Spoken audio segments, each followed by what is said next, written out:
Yo, what's poppin', Low Gang? Welcome to the Rant Rapids. I call them the Rant Rapids because it is 10 p.m., actually 10:01 p.m., on the day I'm supposed to have these rants out. And actually, I didn't finish the movie that I was supposed to watch for one of them, so, pretend April has 31 days, please.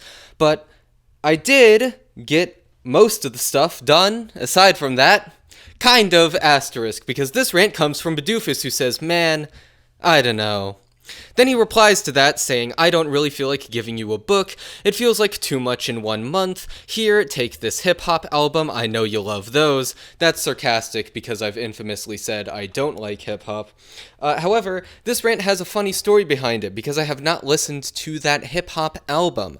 And the reason why is because throughout most of the month, I did not know this reply existed. I got the notification for the Man IDK, and so I, hit hard on that and was like, okay, it would be so funny if I surprised Bedoofus by reading Haruhi Volume 3 and then doing a rant on that.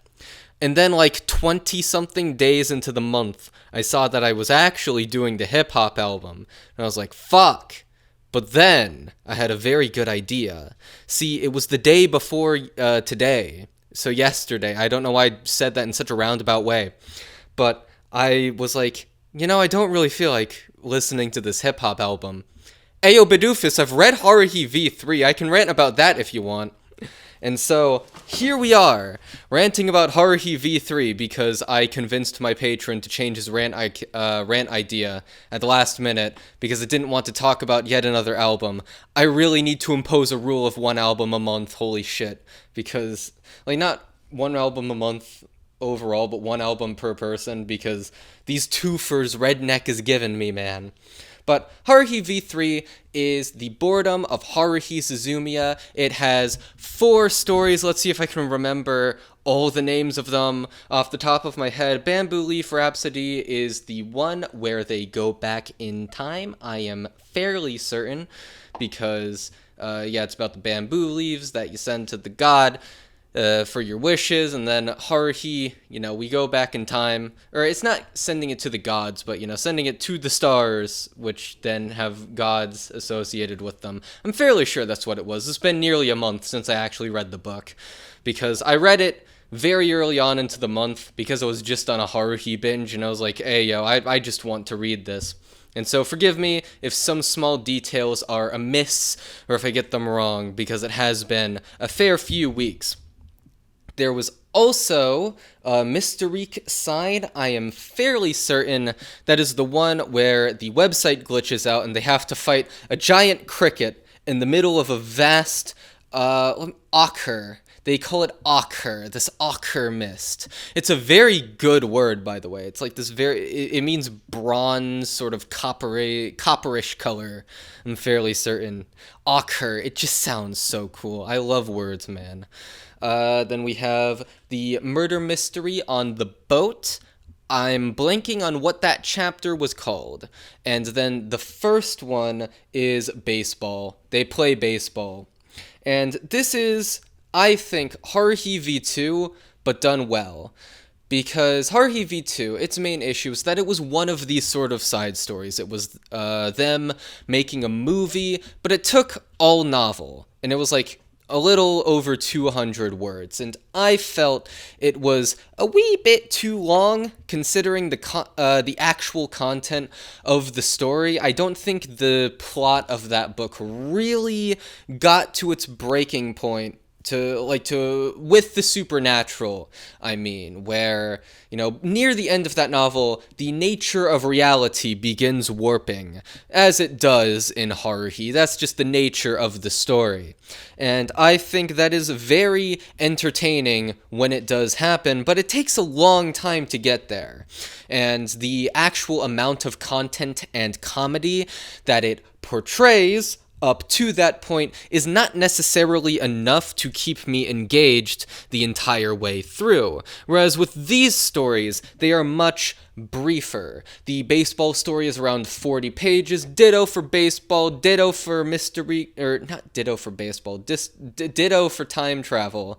I already said baseball. Ditto for Mystery Sign, and then the murder mystery on the boat takes, I think, a little under 100 pages, if I'm not mistaken. It might be like more around 100, but something like that. So even the longest short story is less than half the length of Haruhi V2 when taken in isolation, which I think is indicative of how Nagaru Tanigawa really got better at making the short story, these slice of lifey stories. He got better at making them work. That being said, I don't think Haruhi is as funny as maybe Nagaru Tanigawa thinks in his head. I find the short stories more enjoyable for what plot they bring. Granted, it's not an overarching plot, but more so like a self-contained story that is fun to watch unfold. It is fun to see a baseball tournament where Nagato helps them cheat in order to not lose, and they end up passing the other team the win in the end by convincing Haruhi, like, hey, we don't need baseball, man. Stuff like that is fun. Bamboo Leaf Rhapsody, that's a really fun story. We get to time travel with Mikuru and see middle schooler Haruhi. It's just joyful and charming and entertaining for plenty of reasons.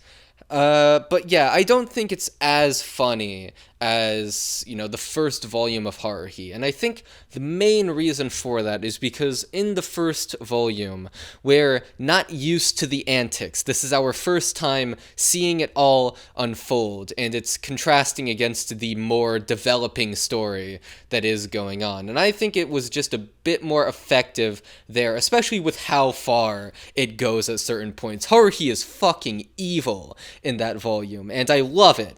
I mean, she's a terrible person, but it's great. I love it.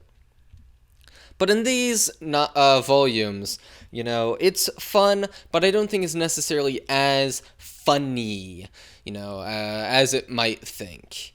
And although in the boat murder mystery, they do drink underage. Very based. Love me some underage drinking. I guess I should talk about the stories in isolation, although I guess there's not much to say, really, about the baseball one. They play baseball, and it's fun. And there's like a supernatural bend. The entire conceit of it is that if they don't win the baseball tournament, Haruhi's gonna get so pissed that, what's it called? The empty space or whatever? I don't know. But anyway, it's gonna destroy the world. Things are going to go crazy if that happens. And so they've got to, win the baseball tournament in order to placate Haruhi. Simple concept. They bring a child to the baseball tournament. I thought that was pretty great. So after that, we have Bamboo Leaf Rhapsody, time travel with Haruhi. It's where they make the sign that they referenced in Volume 1. Oh, and by the way, I read in the afterword, but apparently one of the short stories, I forget, was it the baseball one? I think it was the baseball one, but I might be mistaken. But one of the short stories was actually released in a magazine before the first volume of Haruhi came out. I thought that was a really interesting tidbit of information, where, although this is the third volume in the series, in terms of release order, the actual release order of the short stories is a bit different, because they were all released in magazines, because they were, well, not all of them. The 100-page murder mystery was not released in any magazine because it was a bit too long. And so, yeah, I mean, I just think it's an interesting tidbit of history. Mystery Sign, basically, we have this story of Haruhi. Well, it's really one of the, one of their classmates, I think, yeah, it's the computer club president. He's gone missing, and they need to go find him. And apparently he vanished into this old dimension. There's a bunch of technobabble nonsense that Nagato's Nagato spits out as to why it works. But basically, they have to fetch him from the giant cricket in the Ocker Mist. And then the final one is the murder mystery, which I actually read over a trip that we took to see the eclipse. Well, I read part of it and then finished the other half at home later. And I remember that distinctly because I was also writing that entire trip. I got 4,000 words done on our way to the Path of Totality at my grandpa's place. So that was a fun day. That was probably the best day of this month, honestly. And the entire I guess I should go for the twist. Spoiler alert for the 100-page murder mystery at the back end of the Slice of Life novel. So, and I actually really like this twist, right? Because I didn't remember it from the anime. They definitely had it in the anime. I'm not saying they didn't have it, but it's been ages since I've watched the anime, and so it still took me off guard. Where at first, Itsuki Koizumi, right, he's like, okay, we murdered, this dude who dies. Well, he doesn't do that at first. At first, he says it was an accident. Then it's revealed, when we pushed the door, we jammed the knife into him. But then it's revealed, Kion, he's going super sleuth. He's like, look, dude, that's not it. That don't make sense. The actual answer to the mystery is that Itsuki Koizumi was setting it up so that Haruhi could have fun over the summer, which just, it makes sense, right? It's fun. I really like that twist. I don't have a whole lot to say about this volume now that I think about it, but I got 11 minutes out of it, so I'm gonna call that a win. I had a lot of stuttering at certain parts in this rant, but hope you bear with it. That's about it. See ya. Oh, I just realized I didn't give it a score out of 10. It's gonna be a 7. Okay, bye for real.